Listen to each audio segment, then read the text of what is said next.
Hi everyone, it's Darlene. Welcome back for another card video. Today's card is kind of a Christmassy winter card. I'm using the Winter Wood set again by Stampin' Up.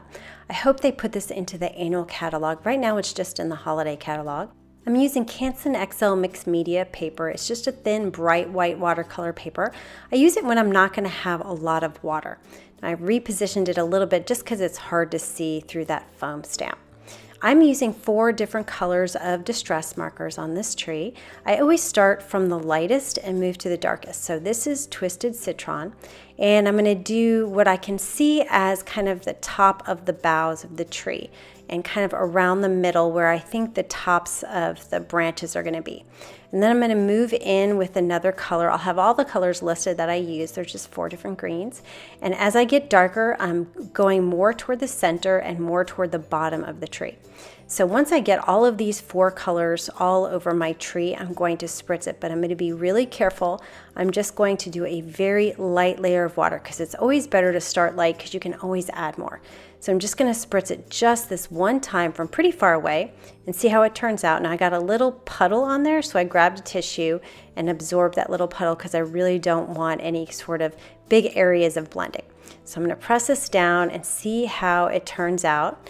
And it was kind of light. I wanted it to be a little darker, so I thought if I added more water it would be a little darker, which it actually will be. So I'm going to spritz that one more time.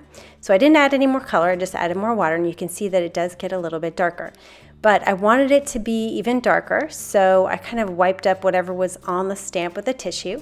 And now I'm taking my darkest color, which is Pine Needles, and I'm just going over some of the areas kind of underneath the boughs and toward the bottom of the tree, just to add some dark areas. And now I'm going to spritz it again, just very lightly, and then I'll press it down and see how it turns out. And the nice thing about this is that you just can keep doing it over and over again, adding more water, adding more color until you get it the way you like it. And so now, just like I did before, I will spritz it again without adding any more color and press it down. You can see how much darker it gets. It looks really pretty.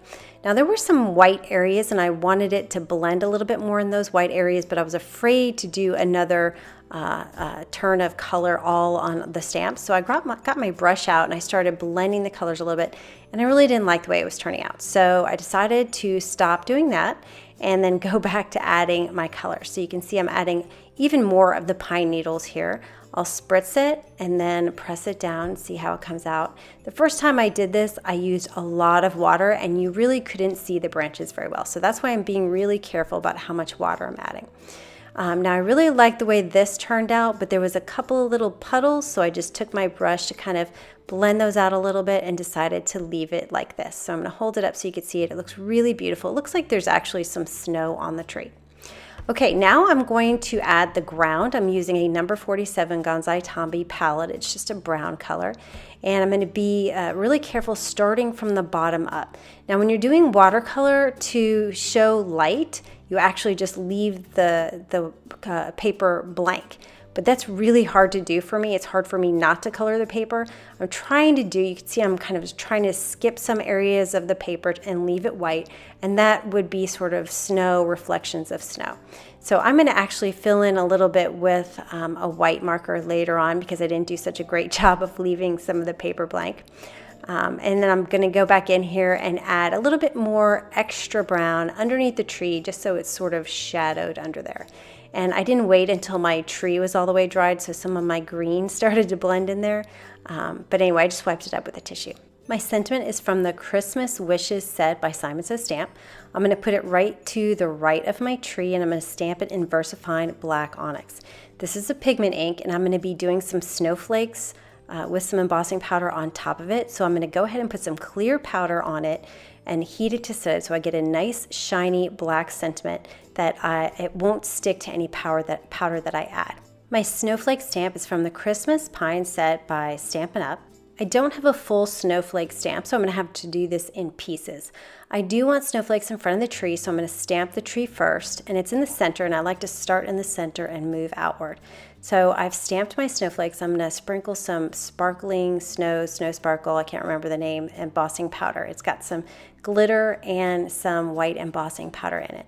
So you can see I'm moving out and stamping, and I'm just putting the powder on. I'm not heat setting it yet, but when I put the powder on, I can see where I've stamped. And I covered up the ground there because I didn't want the snowflakes on the ground. Now, whenever I get it on my sentiment, and it inevitably will happen, then I'm just going to brush away because I've already heat embossed my sentiment. So if I get any powder on there that I don't want to be, so I don't want snowflakes on top of my sentiment, I'm just going to wipe it away with a brush. All right, when I stamped everything, I went ahead and heat set it, and I'm all finished with my snowflakes. I was really happy with the way it turned out with the white on white. All right, I'm going to add some Tombow Mono multi-glue to the back of my watercolor panel, and I'm going to adhere it to a card base that's garden green by Stampin' Up. So I find that this is the best way to adhere watercolor panels, and they really unwarp when you do this. So I'm going to leave an acrylic block on top of it for a little while, let it dry. You can see how pretty it's starting to look. Now this is when I'm going to add some extra snow. This is a Chalkola marker. It's just chalk in a pen. It's opaque when you apply it, so it does a good job of covering up some of the brown watercolor that you don't want to be there. So I actually did this first with a white gel pen in the first version of the card I did, and I felt that the lines were a little too thin and it looked fake. So having this thick tip made it look definitely more like snow. My garden green is not going to be a very good card base to write on, so I'm going to put a piece of white cardstock on the inside of the card for the message. And that is the card for today. I was really happy with the way this turned out. I was kind of hesitant about that ground there with the snow, but I think it really turned out pretty well. So anyway, I hope you enjoyed that, and I will see you next time. Thanks for watching.